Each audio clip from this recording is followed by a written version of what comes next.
Hey, it's Rich Fidlow with Home Improvement Insider, and today we have a very interesting topic, and that would be neighbor relations, specifically when it comes to property borders.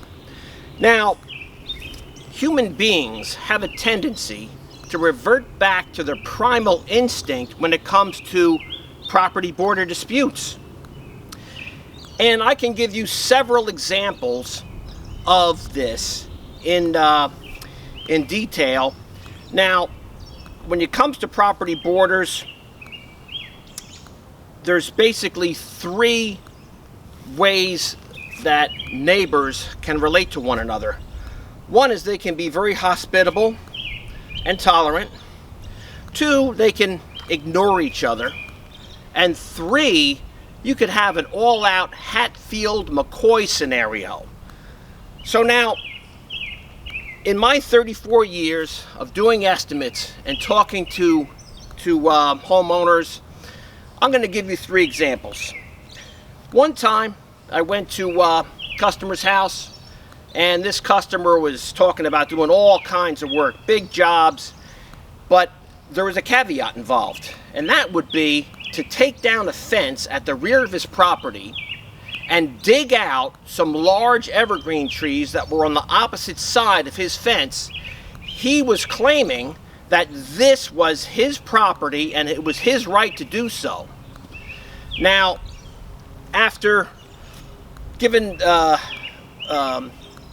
good look at this job and all the situations surrounding the circumstances surrounding this, I declined to do it. I told the customer, sorry, I'm not going to get involved in it. There's too much potential for litigation, bad blood, and as a result, I just passed on the job. I didn't want any part of it.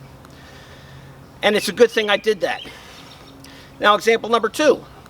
I was doing an estimate where a customer's driveway was encroaching on the neighboring property. So the neighbor hired me to cut a sliver out of the driveway, the neighbor's driveway, that was 18 inches on one side and about 6 inches wide on the other side and approximately like 70 feet long. And I had both neighbors there. I spoke with both of them. I said, look, you know, with these situations, oftentimes there's problems. People get involved in arguments. Whatever happens here, I don't want to get involved in any litigation, any court, anything like that. Both neighbors were fine with it. Absolutely no problem. Okay, so fine. Time comes to do the job. We start working. We took a saw, we snapped a string line, we're cutting down the driveway, digging everything out. All of a sudden, the one neighbor that was perfectly hospitable when I spoke to him originally was foaming at the mouth like an animal. And needless to say, it was a bad scene. So, against my better judgment, I had gone ahead to do the job, and I regretted doing it. So these are the kind of things you have to be aware of. And there's one more point I should make. You have property surveyors come, and they mark out the property with stakes.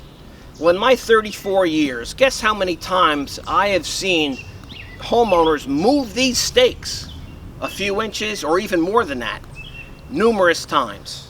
Too many times to count. So it's always a good idea, if you're going to do work along your property border, to have a surveyor come, mark it out, take photographs of the mark out, and keep them for your records.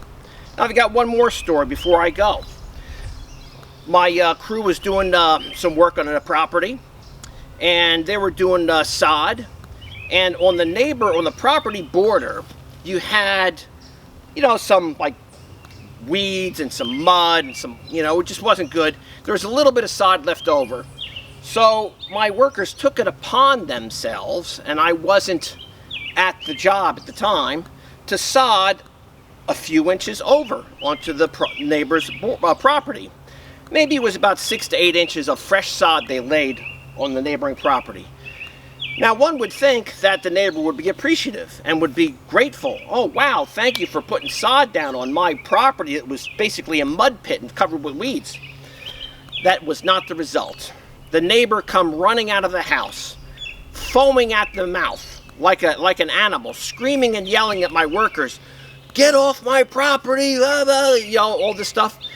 So they called me on the phone, and I said, okay, just remove the sod and leave it the way it was. So that's what my men did. So keep this in mind whenever you're doing work on your property. Beware of the property borders, and if you can, always be polite, courteous to your neighbors. Keep your neighbor relations as good as possible, and we'll see you on the next video.